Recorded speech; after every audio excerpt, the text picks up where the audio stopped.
ശ്രദ്ധേയമായ രൂപഭംഗിക്കും ആത്മവിശ്വാസമുള്ള പെരുമാറ്റത്തിനും പേരുകേട്ട ഇഷ ഗുപ്ത നടിയും മോഡലും എന്നതിനുമപ്പുറം ബോളിവുഡിനും സമൂഹത്തിനുമുള്ള ഒരു ആധുനിക മാതൃകയാണ്.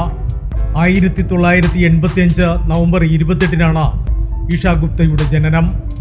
മാസ് കമ്മ്യൂണിക്കേഷൻ പഠിച്ച ശേഷം 2007 പ്രശസ്തമായ ഫെമിന മിസ് ഇന്ത്യ ഇന്റർനാഷണൽ പട്ടം നേടുകയും ചെയ്തു. അതിനുശേഷം കിൻഫിഷർ കലണ്ടറിൽ പ്രത്യക്ഷപ്പെട്ടു. അതാണ് മോഡലിംഗ് ലോകത്തേക്ക് ഇഷ ഗുപ്തയെ നയിച്ചത്. ഇമ്രാൻ ഹാഷ്മിക്കൊപ്പം ജന്നത്ത് 2 എന്ന ക്രൈം ത്രില്ലറിലൂടെയാണ് അവർ അഭിനയ രംഗത്തേക്ക് പ്രവേശിച്ചത്. തുടർന്ന് രാസ് 3D, ചക്രവ്യൂഹ, റുസ്തം, ബാദുഷാഹോ പോലുള്ള ഹിറ്റ് ചിത്രങ്ങളിൽ അഭിനയിച്ചു. OTT പ്ലാറ്റ്ഫോമുകളിലൂടെയും ശക്തമായ കഥാപാത്രങ്ങളിലൂടെ അവർ ശ്രദ്ധ നേടിയിട്ടുണ്ട്.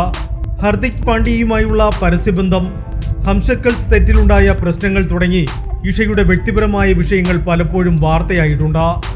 ഇഷ വെറും അഭിനേത്രിയോ മോഡലോ മാത്രമല്ല, പരിസ്ഥിതി സംരക്ഷണത്തിനും മൃഗക്ഷേമത്തിനും വേണ്ടി നിലകൊള്ളുന്ന ഒരു ആക്ടിവിസ്റ്റ് കൂടിയാണ്. Entertainment desk, movie max.